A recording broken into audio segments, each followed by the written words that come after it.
멕시코전에서 서력을 하겠다고 벼르고 있습니다.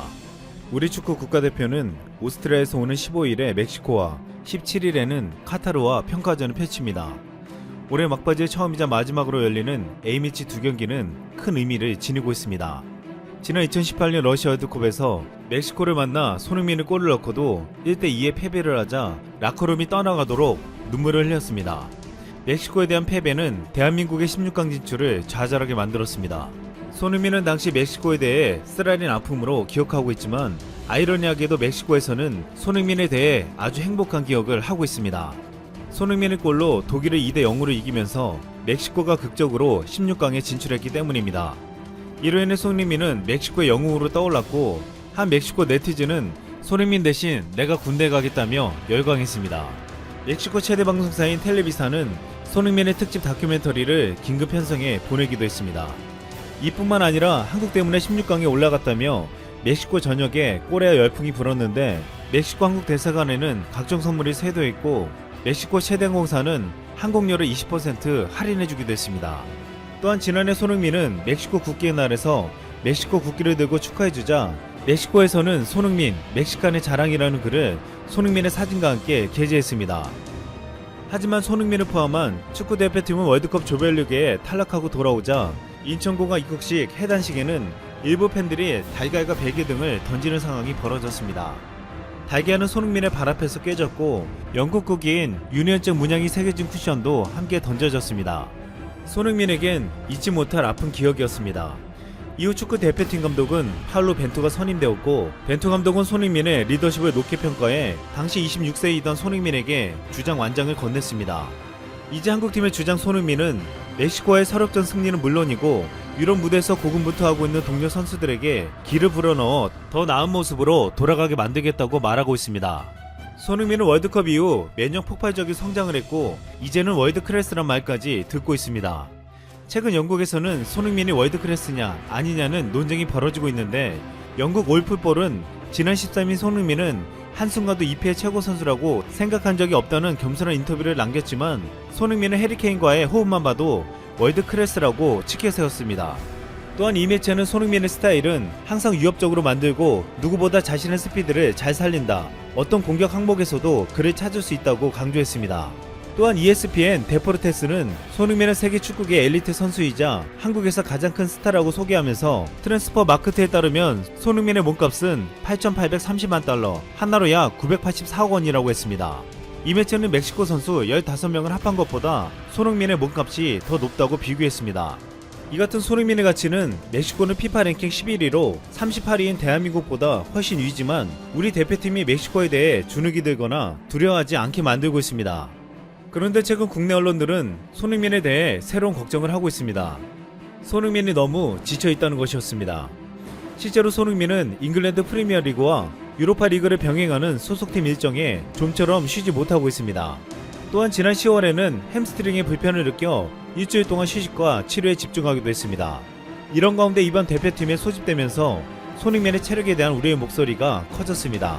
기자들이 손흥민에게 체력에는 문제가 없나, 아픈 데는 없나 라고 묻자 손흥민은 난 축구하는 게 늘 꿈이었고 축구할 때 행복하다. 당연히 피곤할 때도 있고 이동 시간도 많지만 이런 건 내가 감수해야 할 부분이다. 지친 모습을 보이면 안 된다고 생각한다 라고 말했습니다.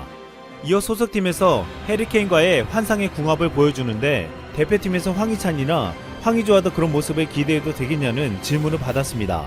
그러자 손흥민은 서로 안지가 꽤 됐고 서로 원하는 게 뭔지 잘 안다고 말하며 특히 희찬이와 의조는 소속팀에서 요즘 힘든 시간을 보내고 있다. 난 소속팀에서 운이 좋은 거다.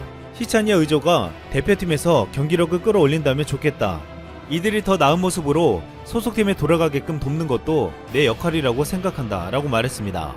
손흥민은 이번 경기에서 승리하겠다고 말하면서도 주장으로 동료들까지 챙기는 모습을 보여줬습니다. 지난 13일 손흥민은 4골 2도움으로 EPL 10월의 선수상에 올랐다는 보도가 나왔습니다. 개인 통상 세 번째 이달의 선수상 수상입니다. 이렇게 놀라운 업적을 세우고 있는 손흥민은 자신의 에세이에 자신의 인생에서 공짜로 얻은 것은 하나도 없다고 고백한 바 있습니다. 초등학교 3학년 시절 다른 아이들이 신나게 놀 때 자신은 리프팅으로 볼을 떨어뜨리지 않으려고 운동장을 3바퀴씩 돌고 프로 첫 시즌을 끝내고 매일 슈팅을 1000개씩 때렸다고 했습니다.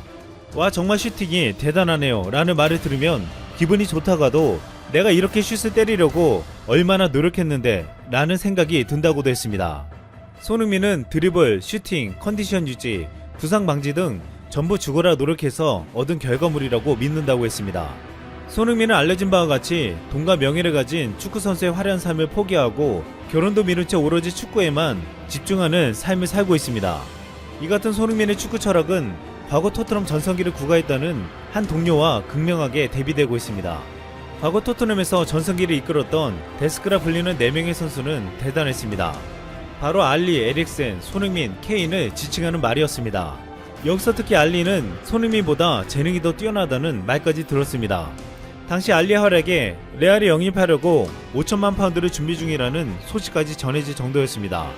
해리 레드랩은 알리를 보고 프리미어리그 역사상 최고의 공격형 미드필더가 될 수 있는 능력을 가지고 있다. 그는 포그바를 넘어섰다라고 말하고 프랭크 램파드는 알리는 특별한 선수다. 20세 때에 나보다 훨씬 낫다. 지금까지 득점력이 뛰어난 미드필더들과 비교해도 알리가 단연 최고다라고 극찬했습니다. 하지만 최근 손흥민이 최고가 되는 사이 알리는 최악이라는 평가를 받고 있습니다. 이번 시즌 리그 8경기에 6번이나 명단에서 제외되고 유로파 리그에서조차 기회를 못 받고 있습니다. 지난 10월 주전 공격수들의 체력안배로 주전으로 기용된 알리의 경기력은 최악이었습니다. 경기를 지켜본 토트넘 감독 출신의 글렌 호들은 델리 알리는 다시 팀에 돌아오지 못할 것이다 라고 말하며 혹평했습니다. 많은 전문가들은 알리의 경기력이 떨어진 이유는 사생활에 있다고 말하고 있습니다. 지난 3월 델리 알리는 코로나가 유행할 때 자가격리를 권유받았지만 2번의 파티를 하고 애인 친구들과 런던바에서 음주하는 모습이 노출되어 맹비난을 받았습니다. 당시 2월에는 코로나에 관해 SNS에 아시아인을 조롱하는 글을 올려 논란이 되기도 했습니다. 지난해에는 여자친구 루비메와 그리스 미코노스 섬에서 술을 마시다가 쓰러졌다는 보도가 나오기도 했습니다. 이후 델리 알리는 루비메에게 결별을 통보하고 다시 싱글이 된 즐거움을 맛보겠다고 했습니다. 그 말처럼 영국 유명 배우 자락 맥더맷을 자신의 집에서 열린 수영장 파티에 초대했고 같은 날 밤 메건 바튼 헨슨과 번호를 교환하기도 했습니다. 일각에서는 이 같은 사생활이 델리 알리를 다른 선수로 만들었다고 말했습니다. 델리 알리는 어느새 천부적인 재능은 사라지고 평범한 선수가 되어 이제는 벤치 선수로 전략가는 신세가 되어버렸습니다. 과거 손흥민의 아버지 손흥정은 항상 위로 올라갈 때 겸손을 잃지 말라며 이렇게 말했습니다. 겸손한 마음으로 성실하게 임하지 않으면 언제 떨어질지 모른다. 재능을 미처 꽃피우지 못하고 잊혀진 축구 선수들이 얼마나 많은가. 이런 가르침 속에 손흥민은 자만하지 않고 승승장구할 때도 지독한 연습과 자기관리로 오로지 축구에만 전념할 수 있었다고 했습니다. 그리고 최근 자신에 대한 칭찬의 목소리에 이렇게 말했습니다. 나는 최고의 선수라고 생각하지 않는다. 대표팀이나 소속팀에서 내 기량을 다 보여주려고 최선을 다할 뿐이다. 손흥민은 최고의 자리에서 겸손을 잃지 않으며 세계 축구계에서 이 같은 말을 듣고 있습니다. 감독들에게 꿈과 같은 선수가 손흥민이다. 여러 포지션을 소화하면서도 절대 멈추지도 지치지도 않는다. 훌륭한 선수다. 모든 시간을 뛰지는 않지만 늘 경기를 결정짓는다. 대한민국은 2019년 7월 발표된 일본의 반도체 수출 규제 이후로 일본 불매 운동을 유지하고 있습니다. 처음에는 능비근성이라는 조롱을 받으며 금방 끝날 것이라 예측됐지만 반년이 넘도록 지속되며 오히려 뚝배기 근성을 보여주고 있고 일본 불매는 습관이라는 말이 생길 정도로 온 국민이 일본 불매 운동을 장려하고 있죠. 때문에 각종 언론과 매체에서는 일본 불매 운동으로 인해 일본이 얼마나 큰 타격을 받았는지 반면 한국은 빠른 소재 국산으로 일본 의존도를 낮추고 있다며 한국인의 자긍심을 보양시키는 기사들을 쏟아냅니다. 그런데 이것에 찬물을 기한할 수도 있는 객관적 자료를 제시하며 일본 불매 운동은 사실상 일본의 경제에 큰 타격을 줄 수 없다고 주장하는 일부 기사들과 매체들도 보이는데요. 무역 의존도가 70%를 상회하는 대한민국에 비해서 일본은 30%도 채 안 되는 무역 의존도를 보이기 때문입니다. 게다가 일본은 매년 15조 원의 무역 적자를 기록하고 있지만 제1차 소득 수지가 210조 원의 흑자를 보여주기 때문에 한국이 아무리 불매 운동을 한다고 해도 일본의 경제에는 전혀 타격이 없다고 주장하죠. 이것은 일부 사실에 기반한 주장이라고는 할 수 있는데요. 왜냐하면 일본은 과거 주변 국가들을 수탈하여 이렇게 놓은 자본과 글로벌 경제에 넘쳐나던 자본을 바탕으로 해외의 자산을 많이 매입하여 그로 인한 금융소득을 지금까지도 벌어들이고 있기 때문이죠.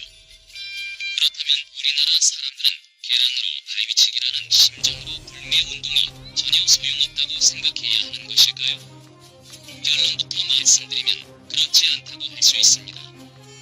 특히 최근 밝혀지고 있는 각종 지표들과 현상을 보면 한국의 일본 불매운동이 일본에게 직접적인 타격을 줄 수는 없어도 그동안 일본이 위태롭게 쌓아 올려왔던 탑을 무너뜨리는 폭탄 스위치가 되었다고 주장할 수 있겠는데요. 지금부터 그 이유를 설명해드리도록 하겠습니다. 또한 최근에는 한국인들의 불매운동으로 인해 유니클로, 롯데 등의 기업이 치명타를 받아 지분 대부분을 갖고 있는 패스트리 테일링 등의 일본 기업들이 해당분을 단 1원도 가져가지 못하는 사태도 발생했습니다. 현재 일본 경제를 지탱하고 있는 금융소득의 요효타가 될 수 있는데요. 이것에 더해 최근 화제인 일선의 전 회장 카를로스 고니 문제와 도쿄올림픽을 앞둔 일본의 막무가내적인 태도는 전 세계에서 일본의 신용도를 급격히 떨어뜨릴 수 있는 계기가 되어 세계 각지에 관여된 일본 자산에 큰 타격을 주고 장기적으로는 전 세계가 탈분을 하게 하는 움직임이 되고 있죠. 또한 현재 일본의 기형적인 구조는 나라는 부자로 만들고 있지만 국민들은 가난하게 만들고 있습니다. 국가에서는 각종 증세와 해외 금융소득을 통해 부를 축적하고 있지만 정작 국민들은 실질 소득은 줄어드는데 세금은 늘어나니 점점 자랑스러운 일본을 부정하는 움직임도 보이고 있죠. 다음은 트위터에서 한 일본인 유저가 올린 글인데요.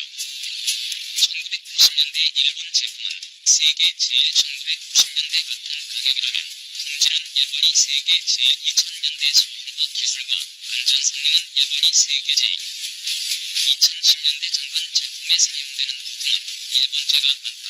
2010년대 후반 그 제품과 기술은 일본이 발상했다. 2020년대 일본에는 사계절이 있고 수돗물을 마실 수 있다. 이렇게 일본의 국민들조차 일본은 이제 과거의 영광은 모두 지나가 버렸고 같은 것에서 정신 승리를 하고 있다는 현실을 깨달아가고 있습니다. 때문에 일본에서는 현재의 금융소득으로만 한식에 유지하는 구조가 아니라 과거 제조 강국으로서의 영광을 되찾기 위해 한국에게 반도체 소재 수출 규제를 하며 현재를 항과 동시에 자국 산업을 다시 육성시키기 위해 노력한 것인데요. 이것 또한 영 쉽지 않을 것으로 보입니다. 2000년대 이전까지만 해도 일본의 기술은 세계 최고였습니다. 그것은 1900년대 일제가 주변국을 침탈하며 얻은 자본을 바탕으로 그들만의 민족성을 10분 발휘했기 때문에 가능했는데요. 일본인들은 일반적으로 분리하고 쪼개는 것을 잘한다고 합니다. 첨단 기술이 발달하기 시작한 1900년대에는 파고들어 쪼개고 분리하는 것을 좋아하는 일본인들이 사물을 쪼개고 재조합하는 것을 진행하다 보니 기초과학에서 많은 발전을 이루게냈습니다. 지금 일본이 우리나라에게 위세를 떠는 반도체 기초 소재도 그런 분야이고 일본의 문화 또한 감정을 쪼개서 디테일하게 설명하는 경우가 많아 그들의 문학에는 세밀한 감정 표현이나 문제가 돋보인다는 평을 많이 받죠. 그리고 그들은 국민들의 행동마저 쪼개서 바라보기 때문에 일본의 모든 것에는 매뉴얼이 존재한다고 해도 뻔히 아닙니다. 그래서 어떤 일이 발생했을 때 매뉴얼대로 대응을 잘하는 뿐이지만 매뉴얼에 없는 일이 벌어진다면 심각한 수준으로 미숙한 대응을 하죠. 아무튼 이러한 일본의 민족성은 20세기에서는 빛을 발하여 일본을 지토 경제 대국의 위치까지 올려놨으나 21세기의 첫 글자 양상은 완전히 뒤바뀌게 됩니다. 이제는 무언가를 쪼개는 것에 집중하기보다는 기존에 있는 것들을 바탕으로 조합을 하면서 새로운 것을 만드는 게 대세가 되었기 때문인데요. 현재 한국이 전 세계 1위를 차지하고 있는 반도체 산업 또한 초창기에는 정밀 산업이었기 때문에 일본이 선두를 달렸으나 현재의 반도체 산업은 미세 공정만으로 이루어지는 작업이라기보다는 현대 첨단 기술의 종합예술, 집약체라고 불릴 정도로 분리하는 능력보다는 조합하는 능력이 더 중요한 산업입니다. 그래서 예로부터 공동체 개념을 중시했던 대한민국에 훨씬 유리한 것인데요. 우리나라, 우리 가족, 우리 학교, 우리 동네 등등. 모든 것을 우리라는 개념으로 아우르는 한국인들은 평소에는 따로 노는 듯 싶어도 특정 계기가 있으면 뭉치는 것을 잘합니다. 나라의 위기가 닥쳤을 때 함께 힘을 합쳐 극복해오던 것도 이러한 한반도의 민족 근성에서 비롯된 것이죠. 각종 재료를 한데 모아 만드는 비빔밥부터 시작해서 전통적인 한국의 음식인 닭갈비에 서양의 치즈를 섞어